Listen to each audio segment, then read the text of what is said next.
ತಿಳಿದೇ ಮಾತಾಡಿದರೆ ಅದು ಅದರ ಇಂಪ್ಯಾಕ್ಟ್ ಬೇರೆ ಬೇರೆ ರೀತಿಯಲ್ಲಿ ಆಗುತ್ತೆ. ಇದನ್ನು ನಾವೆಲ್ಲ ನನ್ನನ್ನು ಸೇರಿಕೊಂಡು ನಾವು ರಾಜಕೀಯ ನಾಯಕರುಗಳು ಮಾತಾಡುವಾಗ ನಾನು ಹೇಳುವ ಹೇಳಿಕೆ ಸಮಾಜದಲ್ಲಿ ಏನಾಗ್ಬೋದು ಅನ್ನೋದನ್ನು ಅರ್ಥಕೊಂಡು ನಾವೆಲ್ಲ ಮಾತಾಡಬೇಕು. ಡಾಕ್ಟರೇ ಇವತ್ತು ಕ್ಲಾರಿಫೈ ಮಾಡಿದ್ದಾರೆ, ನಾವು 2 ಸಾರಿ ಪೋಸ್ಟ್ಮಾರ್ಟಮ್ ಮಾಡಿಲ್ಲ ಅಂತ.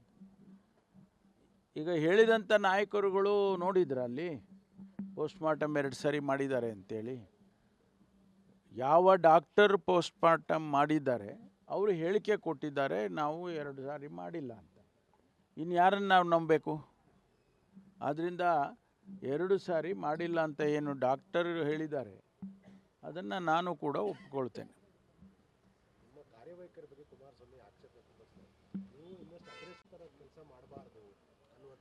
ನೋಡಿ, ಒಬ್ಬ ಗೃಹ ಸಚಿವನಾಗಿ ಇದು 3ನೇ ಬಾರಿ ಗೃಹ ಸಚಿವನಾಗಿ ಕೆಲಸ ಮಾಡ್ತಾ ಇದ್ದೇನೆ.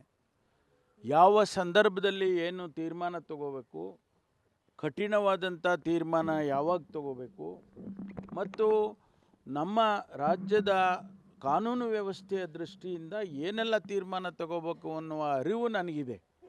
ನಾನು ಯಾರಿಂದನೂ ಪಾಠ ಕಲಿಬೇಕಾಗಿಲ್ಲ. ನಾನು 38 ವರ್ಷ ರಾಜಕಾರಣ ಮಾಡಿದ್ದೇನೆ. ಅನೇಕ ಹುದ್ದೆಗಳನ್ನು ಪಕ್ಷದಲ್ಲಿ ಇರ್ಬೋದು, ಸರ್ಕಾರದಲ್ಲಿರ್ಬೋದು ನಾನು ನಡ್ಕೊಂಡು ಬಂದಿದ್ದೇನೆ. ನನ್ನ ದಾರಿ 38 ವರ್ಷ ದಾರಿಯಲ್ಲಿ ನಡೆದಿದ್ದೇನೆ. ನನಗನ್ಸುತ್ತೆ ನನಗೆ ಕೂಡ ಅಪಾರವಾದ ಅನುಭವ ಇದೆ ಅಂತ.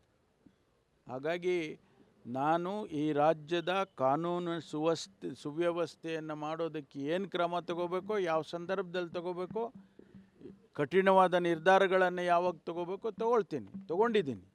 ಅದಕ್ಕಾಗಿ ರಾಜ್ಯದಲ್ಲಿ ನೀವು ಬೇರೆ ರಾಜ್ಯಗಳಿಗೆ ಕಂಪೇರ್ ಮಾಡಿ, ಈಗ ಅವರು ಕೇಂದ್ರದಲ್ಲಿ ಕುಮಾರಸ್ವಾಮಿ ಅವರು ಸಚಿವರಿದ್ದಾರೆ, ಇಡೀ ರಾಷ್ಟ್ರದ ಮಾಹಿತಿಗಳು ಅವ್ರ ಹತ್ರ ಇದೆ. ಯಾವ್ಯಾವ ರಾಜ್ಯದಲ್ಲಿ ಏನೇನು ಆಗ್ತಾಯಿದೆ ಅನ್ನೋದು ಅವ್ರಿಗೆ ಗೊತ್ತಿದೆ. ನಮ್ಮ ರಾಜ್ಯದಲ್ಲಿ ಏನಾಗ್ತಾಯಿದೆ ಅನ್ನೋ ಒಂದು ಘಟನೆಯಲ್ಲಿ ನೀವು ಒಂದು ವ್ಯವಸ್ಥೆಯನ್ನು ಅಳತೆ ಮಾಡೋಕ್ಕಾಗೋದಿಲ್ಲ. ಒಂದು ಘಟನೆಯಿಂದ ನೀವು ಸರ್ಟಿಫಿಕೇಟ್ ಕೊಡೋಕ್ಕಾಗೋದಿಲ್ಲ.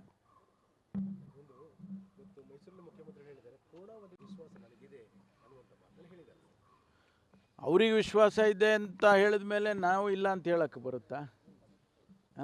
ಅಥವಾ ನೀವು ಅಪೇಕ್ಷೆ ಪಡ್ತೀರಾ ನನ್ನಿಂದ? ಅಲ್ಲಲ್ಲ, ಅದು ಬೇರೆ ವಿಚಾರ. ಆದರೆ ಅವರಿಗೆ ವಿಶ್ವಾಸ ಇದೆ, ನಮಗೂ ವಿಶ್ವಾಸ ಇರುತ್ತೆ. Thank you.